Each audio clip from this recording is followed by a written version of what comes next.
Young Saul was like other Jewish boys who had his walls covered with his heroes.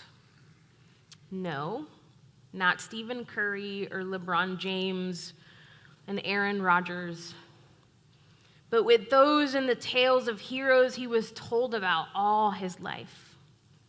Abraham, Jacob, Joseph, Moses, and Elijah.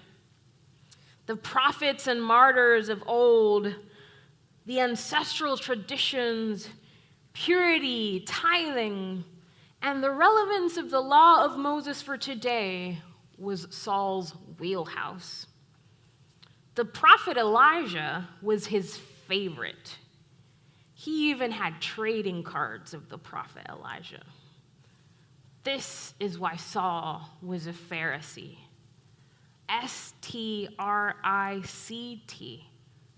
Strict. Strict. Like his hero Elijah, Saul was a ruthless defender of the faith as he grew into his vocation. Elijah was a man of fire. He called down fire on soldiers sent to seize him. He called down fire on the prophets of Baal. He was feared by all who sought to compromise their obedience to the one God of Israel by worshiping idols. Just the man for a young Pharisee like Saul of Tarsus to emulate. And he did. He ravaged the church. He saw himself, it seems, as a latter-day Elijah, cleansing Israel of the horrible nonsense about Jesus of Nazareth, who couldn't have been the Messiah because he was crucified, and who certainly couldn't be worshipped because in any case the Messiah wouldn't be divine. Saul even relates his testimony. He says, "In those days I went all out in persecuting God's church. I was systematically destroying it. I was so enthusiastic about the traditions of my ancestors that I advanced head and shoulders above my peers in my career." What could possibly stop such a motivated individual, someone so zealous and sure of doing the right thing?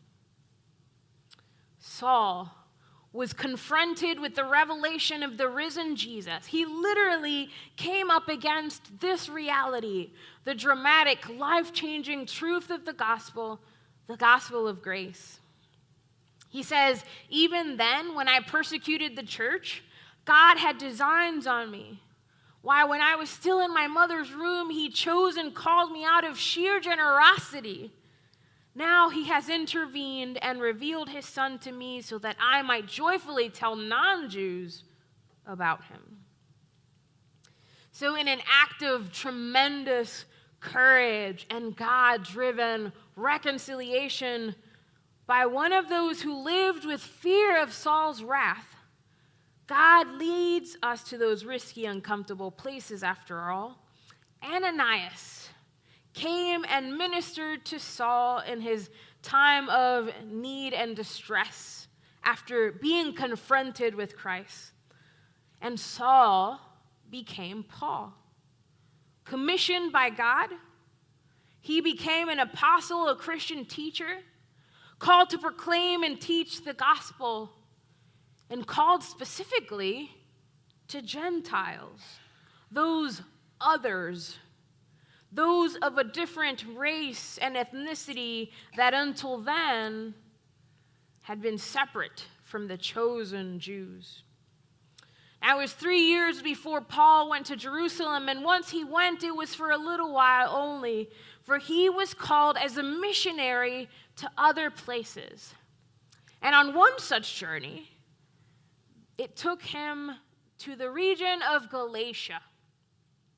This area of central South Turkey had become a Roman province. It was under the rule of Roman Emperor Claudius. Now, most of the town worshipped one or other of the local gods or goddesses. several of whom claimed the loyalty of a particular racial group.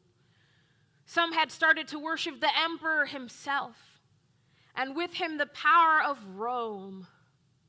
There was also a significant minority of Jews with their own synagogue, and they were threatened by the growing power of the imperial cult, on top of the usual pagan idolatry and wickedness. Into this town came our buddy Paul, formerly known as Saul. This was what Paul did now. He would come and lay foundations as a builder building a building. But his foundations were not brick and mortar.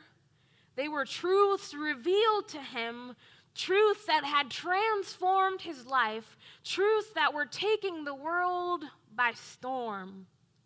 This shocking truth was one of grace and peace. So he told them normal Jewish stuff. There is one God, the world's creator, but there was more that he told them. This one God was now had unveiled his long-awaited plan for the world. And this unveiling took place in a Jew called Jesus. This Jesus is the Jewish Messiah, a kind of king to end all kings, which sounds like a challenge to the emperor. Jesus was executed by the Romans. That's what they did often enough to other people's kings. But Paul says that the true God raised Jesus from the dead. That's the beginning of the good news. But it doesn't stop there. Not only did Jesus rescue the Jews from this evil world, God's plan is that we all experience that rescue. Not through merits of our own, but through God's gift of unmerited love and grace. Not because of what we can do and cannot do, but because of who God is and who God has given us. Jesus' death and resurrection mean that this God is now building a new family, a single family, a family with no divisions, no separate races, no one table for Jews and another for Gentiles nonsense. Jews believed that when the Messiah came, he would be Lord of the world. So Paul argues, he'd have to have just one family. And though this family is the fulfillment of what this God had promised the Jews, the remarkable thing is that because of Jesus, you don't have to be a Jew to belong. The God of Israel wants to be known as Father by the whole world. So this great life-giving gospel truth is what Paul laid the foundation with in Galatia. And then as he did, he moved on to tell the story elsewhere, trusting that those who'd received the foundational truth would build from there. The end. Wait a minute. But to Paul's great shock, anxiety, worry, even anger came other news later on. Others had come after him and told everyone that Paul didn't know what he was talking about. He was a confused soul with funny ideas, maybe even a dreamer, an idealist perhaps, one who did not know the law. They knew the truth, the law, and they had it from real authorities. Yes, we all believe that Jesus is the Messiah, but we can't have Jewish believers and Gentile believers living as though they were part of the same family. If the Gentile believers want to be part of the real inner circle, the family God promised to Abraham, they will have to become Jews. The men must be circumcised. All must keep the law, must do the things that keep Jews and Gentiles neatly separated. That's the real good news, they said. You're welcome into God's family if you follow the law of Moses. This did not seem foreign to the folks of Galatia. It did not seem foreign to those who heard. This is typical to religious expectations. Laws, walls, those in and those out. This was certainly more comfortable than what Paul had told them. And so comes this letter that Paul feels compelled to write. And in it, not your usual greeting. No, Paul was beside himself. Christ had removed a harness of slavery, had set them free, and here they were allowing themselves to be harnessed again. I can relate. After living with the harness for so long, to live without one feels scary, unnatural even, different. In a somewhat perverted way, the harness brings comfort. They've been slaves all their lives, and they don't know how to embrace a life of freedom. Perhaps it seemed too good to be true, and the colliding that feels familiar and safe beckons. The opponents had claimed that they have the Jewish law on their side, that Paul wasn't telling the truth, they said. But Paul knew who had called him. Paul knew who had changed his life. Paul knew the gospel truth. They got Paul going on this letter. Grace and peace, he says. What we know because of God, right? This God who rescued us from this evil world, who calls us by grace and desires us all to experience rescue. Should even an angel deny this? Woe to him, Paul says. But the other voices and messages that had come, perhaps from persons with reputation and credentials, by Paul's message, they seemed loud, but Paul's message came from God. One way to prove that, well, this message wasn't going to gain him popularity. That's obviously not what he's after. Paul was successful in past doings. Popularity was not what he wanted. Paul, through God's generous grace, had been transformed. Paul's message was not abstract. It was the story of what God had done and was doing in his life. Paul's message was radical enough to be true. And so there were the voices of the comfortable that spoke against the gospel truth. And there are voices that speak loudly to us today as they did to the Galatian church. Voices whose message perhaps we've heard all our lives. Voices of division. Voices of choosing sides and alliances. Voices of either or. Voices that tell us that for us to be safe, we must exclude the other. That for us to be comfortable and our full potential, we must be separate. Voices that narrow our vision when God seeks to widen our view of the world and those around us. Voices that tell us to fear. Fear the other, fear the future, fear our neighbor. Voices that tell us that we are not enough, not worthy, or that others are not enough and not worthy. But the voice of the gospel tells us different.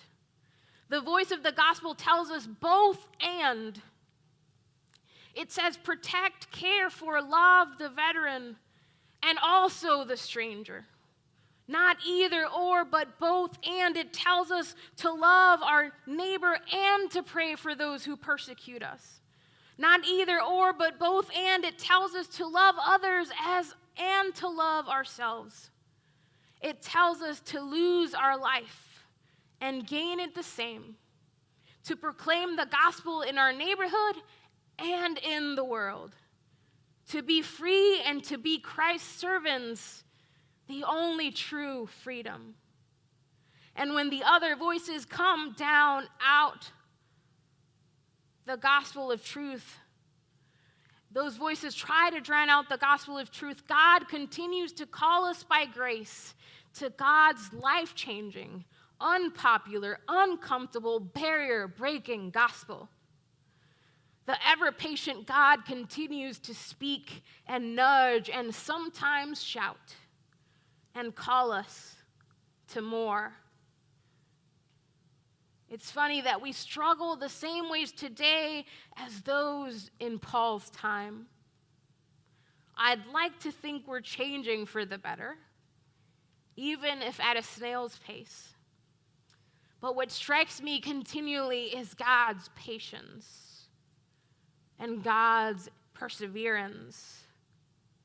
So many voices have tried and are trying to squelch the voice of truth, of God's rescue, of God's all-encompassing grace.